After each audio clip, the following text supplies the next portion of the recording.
Hey everybody, what's up? And welcome back to the garden. Today we're going to be talking about daffodils. Love daffodils. Tons and tons of bulbs. I can't remember how many varieties of daffodils we were planting this year, but we have a grand total of 750 daffodil bulbs that will be going into the garden, which I'm insanely excited about because guess what? They're going to come back every single year. And, even though we have limited space, we are just going to cram them in as tight as possible.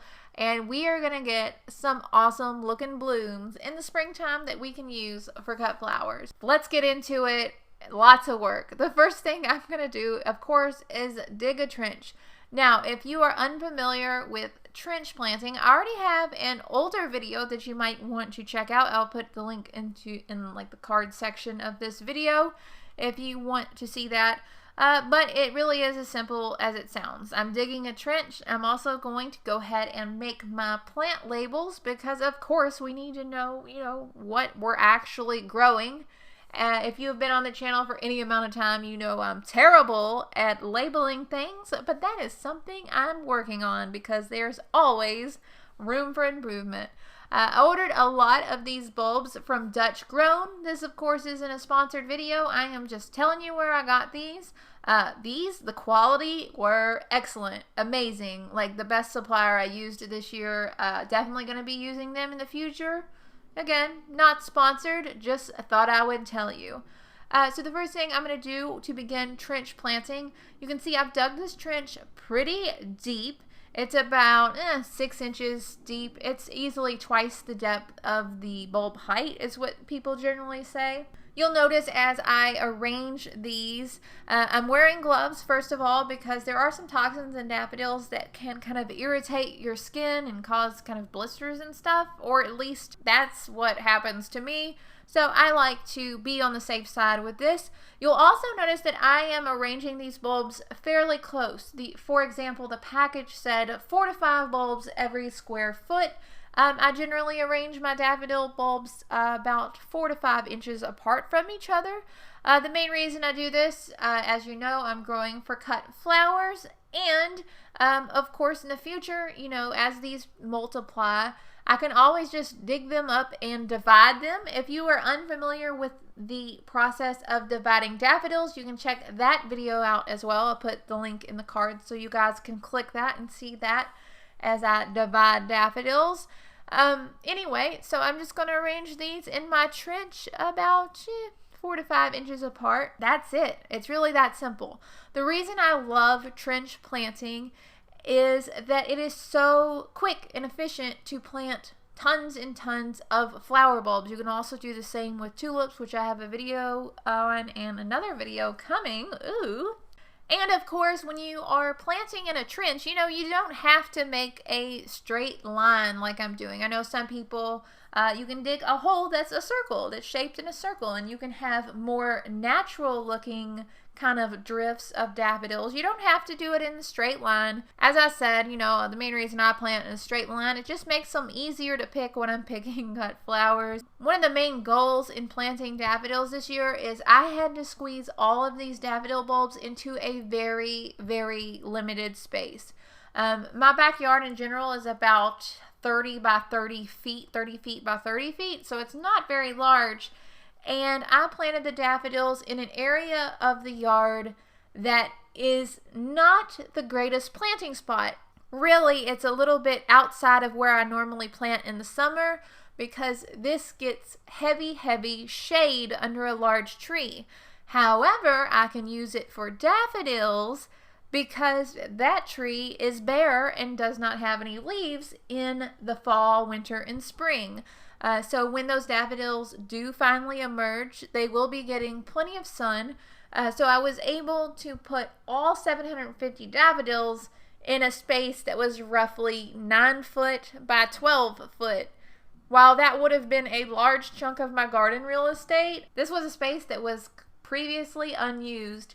So more than anything, I am just so glad to be able to actually plant something, you know, in an area that previously I had not been able to use before. I always love looking at the bulbs and the quality of bulbs before I plant them. I had a lot of doubles. I guess I call them doubles. I don't know really what they're called. That were attached. Some of these bulbs were so enormous. For example, I bought the variety called Sailor Man, and the bulbs for that variety of daffodil were so huge that they could have passed for amaryllis bulbs. They were enormous. I couldn't even believe how big they were. After I have arranged all of the bulbs in my trench, I'm just going to go back with my shovel and gently cover them with soil. Just going to move all that soil back. If you don't want to dig with a shovel, you know, move all the soil with a shovel. Some people pile the soil on, for example, like a piece of plywood or something, and then just pick it up and all the soil will fall back down in the hole. I didn't have any plywood. I would have done that and would have showed you guys. It's super easy. And, you know, it's so time efficient. I know a lot of you guys were really, really eager to see what kind of daffodils that I was growing this year. And I was kind of on the fence, like, do I tell them? Do I not tell them? So I guess I can give some teasers. One of the ones I'm most excited about is Pink Champagne. I'm also very, very excited about growing a variety called Sunny Girlfriend. I also purchased a few miniature daffodil varieties, which I'm really pumped up about. Blushing Lady, for example, is one. And so is Prosecco. If you guys want to look those up, you can, of course. I'm not going to put a picture up. I'd like to keep a little bit of mystery, I guess. We also did a Q&A over on Instagram and on the YouTube community page of my channel. If you're not following me on Instagram, be sure to follow me on Instagram. We'd love to have you. We post pictures of flowers and stuff all the time. It's at Freshcutky. One of the questions we got was referred to planting daffodil bulbs in difficult soil like clay. I'm not quite sure you can see it in my video, but I definitely have a high clay content in my soil. It's not that red clay that you frequently see, but it's like river silt, and it's very heavy and it drains very poorly. In general, I find that my daffodils don't have too much trouble with it. It seems like it really, really takes a lot for these to rot and have issues. But if you are worried about planting them too deep, maybe consider planting them a little bit more shallow, especially if you are in a warm weather region. I know in the past I have planted my daffodils very shallow, like almost to the point that the tip was sticking out, and I was like, I hope they're okay, and they were fine. I think it requires a little bit of trial and error. I'm not so sure that I would try that if I lived somewhere colder, like further north or with a cold winter. I don't think I would try that. But it might be an option. Mulching may also be an option.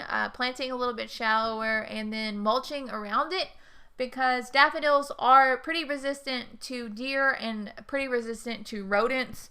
So even if I mulched it, I don't think I would worry too much about mice or voles or anything getting into it. But again, I think it's just one of those things you're going to have to do a little bit of trial and error. Unfortunately, I don't have the answer. I wish I did. Another question was, where am I putting them? I kind of already touched on that, where I'm putting them in the shade. And again, another kind of question about planting them with other things on top of things. I tell you what, I did plant the dahlias right next to the daffodils this year, and the dahlias that were next to the daffodil bulbs did not care. So if you were in a region where you can, you don't have to dig up your dahlias each fall, I think that might be a good solution for dahlias and for daffodils in the spring and dahlias in the summer. That might actually be a good solution for interplanting an ornamental bed. I think that's also something that's just going to require a lot of trial and error. If I live in zone 10 and plant daffodils, how do I store them? Daffodils, depending upon the variety, do need certain amounts of cool or cold, certain cold period. I know there are some daffodil varieties that do not need this, like the paper whites. I believe you can force paper whites indoors because they don't need that cold treatment. So I would look for varieties that don't need a cold treatment, because obviously, if you're planting a variety of daffodil that is not hardy to your zone, or that does not get enough cold in your zone, obviously it's not going to bloom. As far as storing them, I really don't know if you could maybe pull them and refrigerate them or something, you know, to kind of manipulate the bloom time. I really just unfortunately don't have enough experience with that. Next, do you mulch or anything on top or just cover with dirt and go? I pretty much just cover with dirt and go. That's just what I do. A lot of these varieties are very, very cold tolerant. Again, it just depends on the type. I don't think it would hurt anything to add a little bit of mulch in the wintertime when things are really, you know, getting good and cold, and removing that in the spring when new growth starts. But I personally don't do it. I've never done it.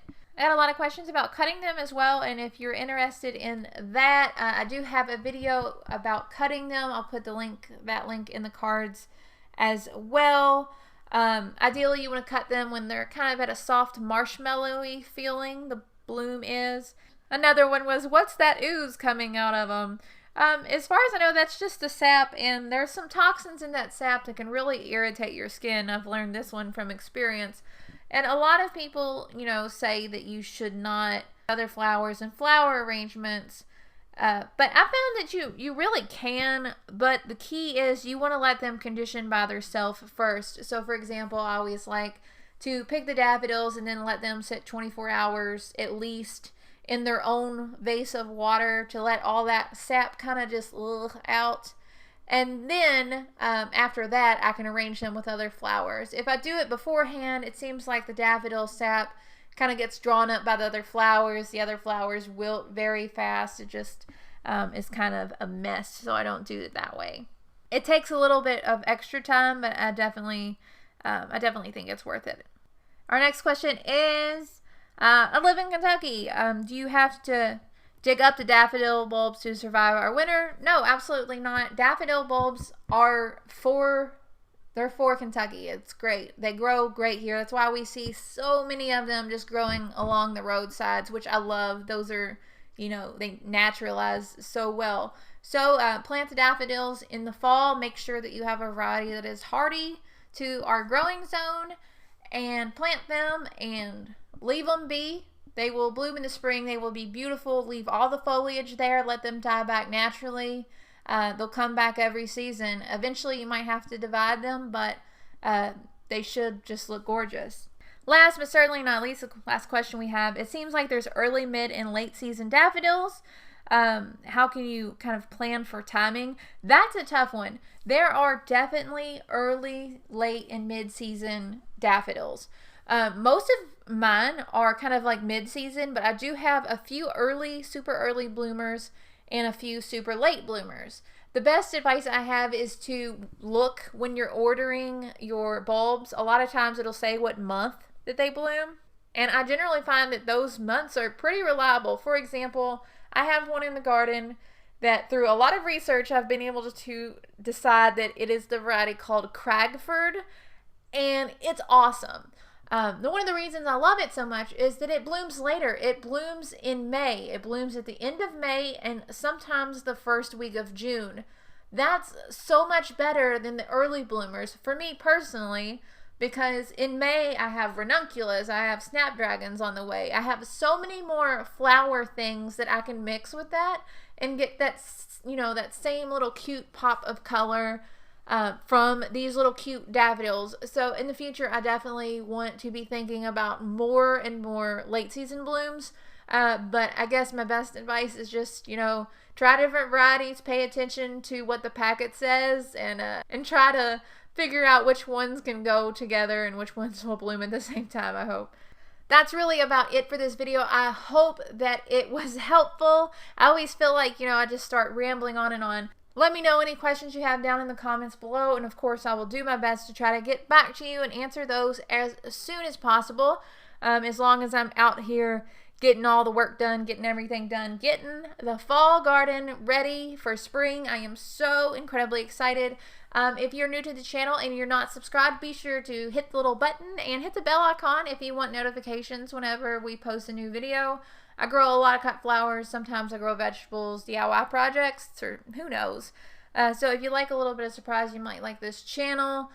Be sure to hit the like button, leave a comment, tell a friend, anything to help us just grow our little gardening community here on YouTube. We would absolutely love to have you. As always, all the links to all my stuff is down in the description below. It includes my blog and Patreon, which helps support the channel with editing and all kinds of stuff. So I'd be so appreciative for that. And also our wax melt shop. Everything's down there. I hope that you guys are having such an incredible day, and I'll talk to y'all later. Bye, guys.